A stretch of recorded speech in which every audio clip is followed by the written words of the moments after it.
Welcome to Must Do Disney, Disneyland Edition.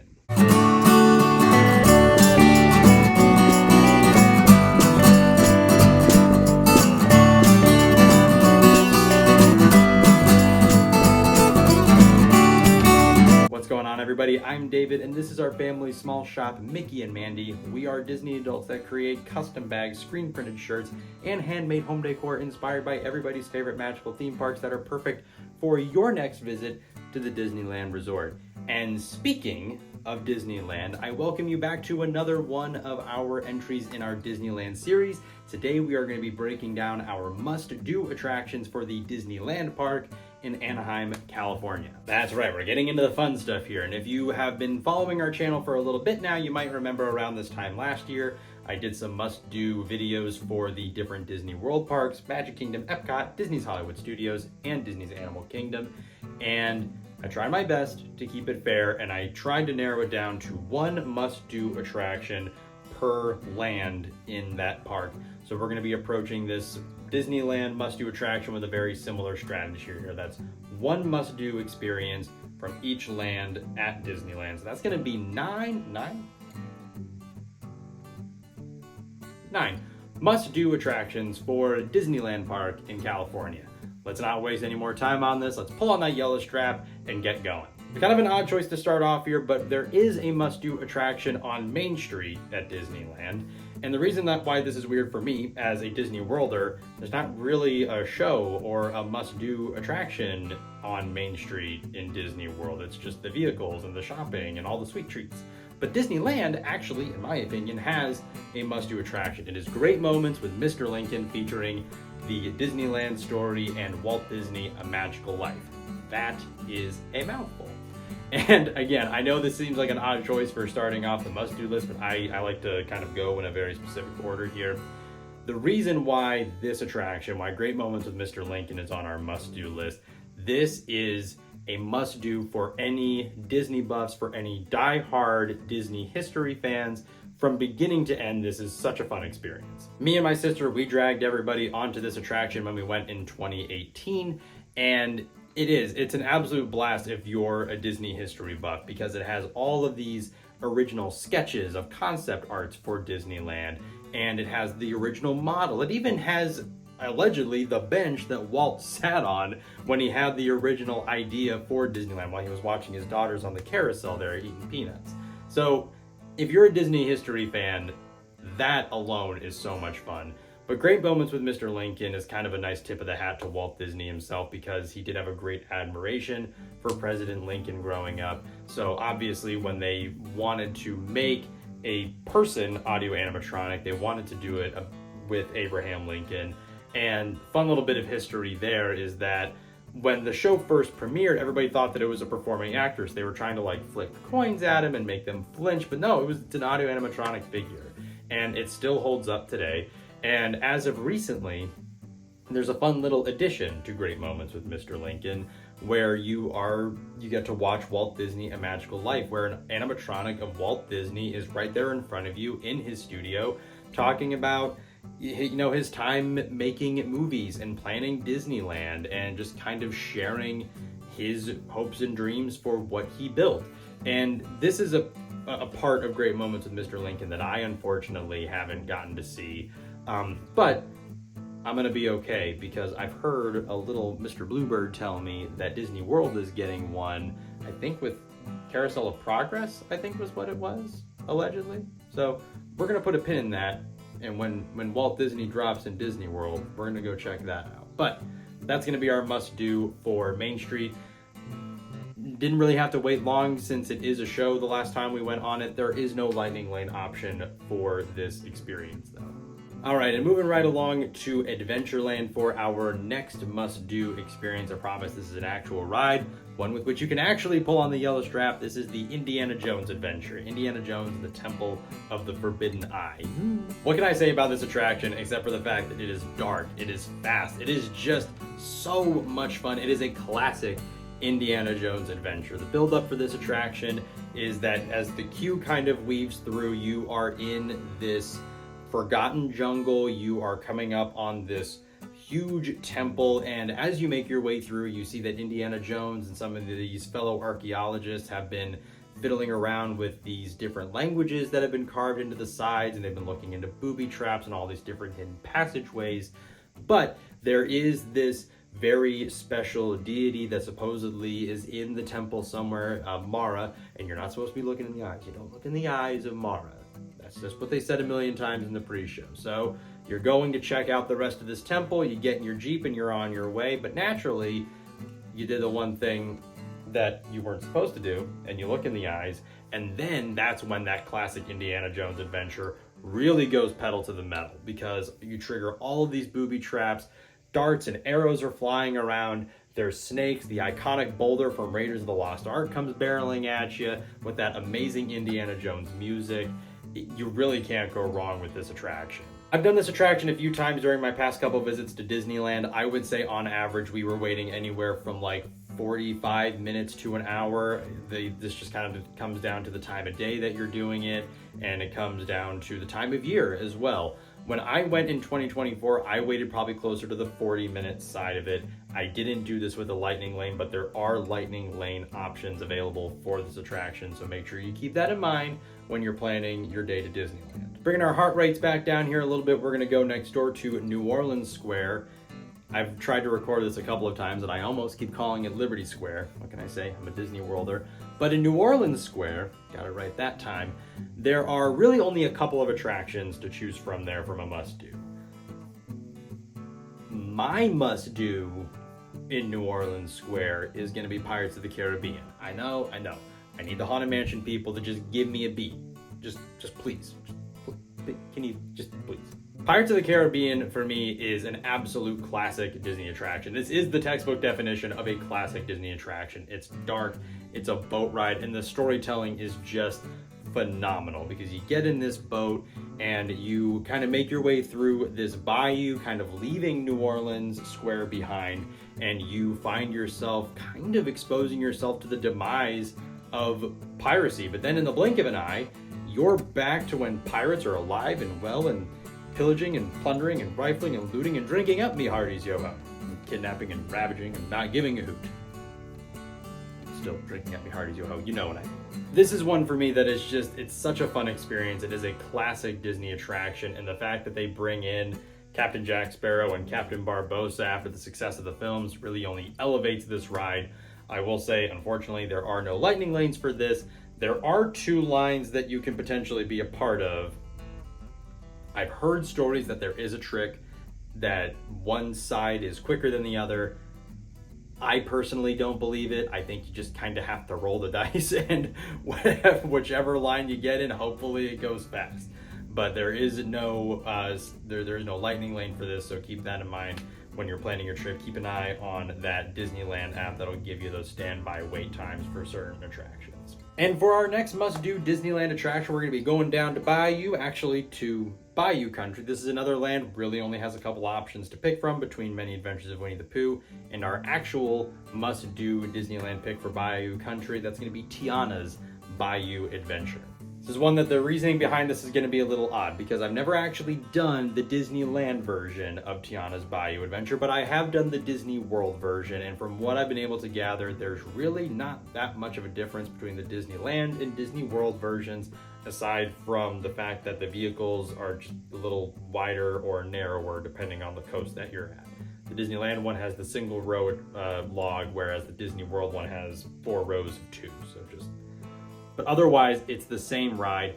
It's so much fun. You follow Princess Tiana and Louis through the bayou as they are getting ready for their Mardi Gras celebration, which is how the attraction ends. It's so much fun. There's normally going to be at least 2 animatronics that don't work.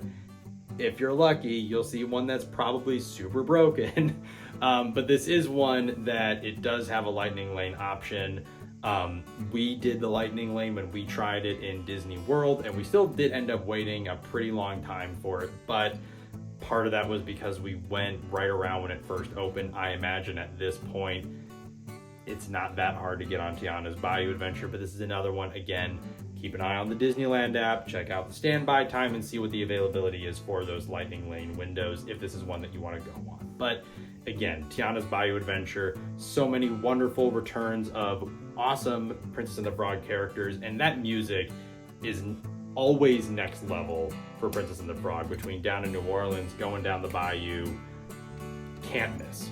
Now for the next must-do attraction, I feel silly saying this, but I did almost forget about it because I forget that there is a Star Wars Galaxy Edge at Disneyland, but there is. And since there's a Star Wars Galaxy Edge, that means they get their very own must-do attraction. And I'm gonna go with my same answer that I gave during my Disney's Hollywood Studios video, and that has to go to Star Wars Rise of the Resistance. Kind of like Indiana Jones, it's just a classic, beautifully told Star Wars adventure. You are recruited by the Resistance, you are on your way to your new secret base, and you are captured by the First Order. And after a very brief interrogation with General Hux and Kylo Ren, you are busted out by the Resistance and you gotta get off this Star Destroyer fast, but you also have to make sure that you are eluding Kylo Ren. And oh, also, just one little minor note here. There is a whole friggin' space battle happening right outside. TIE fighters, X-Wings, Mon Calamari cruisers, they're all over the place. It's absolute chaos, but still so much fun. Now, here's the thing with Rise of the Resistance. I never actually went to Galaxy's Edge during my visit to Disneyland. In my head, we've got Galaxy's Edge back home, so I'm gonna try and expose myself to more Disneyland specific things during my visit. So although I never saw Galaxy's Edge personally, what I did see during my most recent visit to Disneyland was the herds of people that were rope dropping Rise of the Resistance. I'm imagining they're rope dropping Rise of the Resistance because who rope drops Millennium Falcon Smuggler's Run? But they were all running past Big Thunder Mountain, and they were running past the line that I was in to get my breakfast chimichanga first thing in the morning, because that's what I rope drop, is my breakfast. It's the most important meal of the day. But just hundreds of people bolting past Frontierland and Adventureland so that way they can go and rope drop Rise of the Resistance. So everybody is going to Galaxy's Edge first thing in the morning. I do not recommend rope dropping Rise of the Resistance. You would be better off going literally anywhere else. Any one of the mountains, maybe certain select attractions in Fantasyland, but it is in your best interest not to go to Rise of the Resistance. This is only available for an individual lightning lane, so my recommendation for Rise of the Resistance is the same as it is for Hollywood Studios. Just turn your brain off, own the choice, and get the individual lightning lane. It's not worth standing in the standby for it. It's not worth stressing yourself out and trying to rope drop it or trying to get on it right before the park closes. Just get the lightning lane. And next up on the Disneyland must-do journey, we are going to be going to none other than Fantasyland. And before I give my must-do for Fantasyland, anybody who has watched my other must-do videos knows that I have had a couple of conflicts when it comes to actually narrowing down to one specific attraction at a land. If you don't know what I'm talking about, go check out my Epcot video and you'll know what I'm talking about when I'm discussing World Showcase. But I do have on paper one must-do attraction for Fantasyland to keep it fair, and it is going to be Matterhorn bobsleds, and I am going to talk about it. But Fantasyland in general is going to have to be a must-do for Disneyland. There is so many iconic attractions in Fantasyland that you could spend a good chunk of the day there in and of itself. But before I go into that, my must-do is going to be Matterhorn bobsleds. I have talked about Matterhorn bobsleds previously.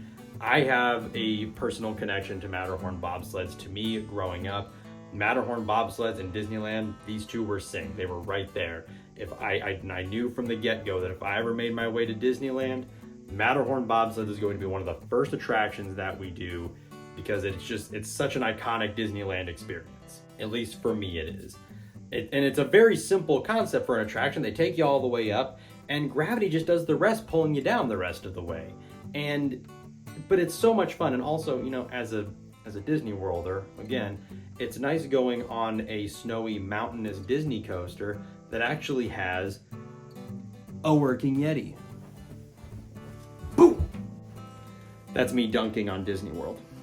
That took a lot out of me. Now with Matterhorn bobsleds, this is a fun one because they do have a single rider option. I really only waited all of like 5 minutes because the cast member kind of tapped me on the arm. She's like, "Are you by yourself?" And I was like, "Yeah, kind of." She's like, "No, don't worry about it. We have a single rider." I'm like, "You rock." So I got to do a single rider, only waited like 5 minutes, but there is a lightning lane option. So that's another one. Keep an eye on standby. If this is a must do, maybe think about investing in that lightning lane. But again, getting back to Fantasyland, as a whole, that is a land that is going to have to be a must-do. They do have certain attractions that are exclusive to the Disneyland park, like Snow White's Enchanted Wish, Pinocchio's Daring Journey, Alice in Wonderland, and Mr. Toad's Wild Ride.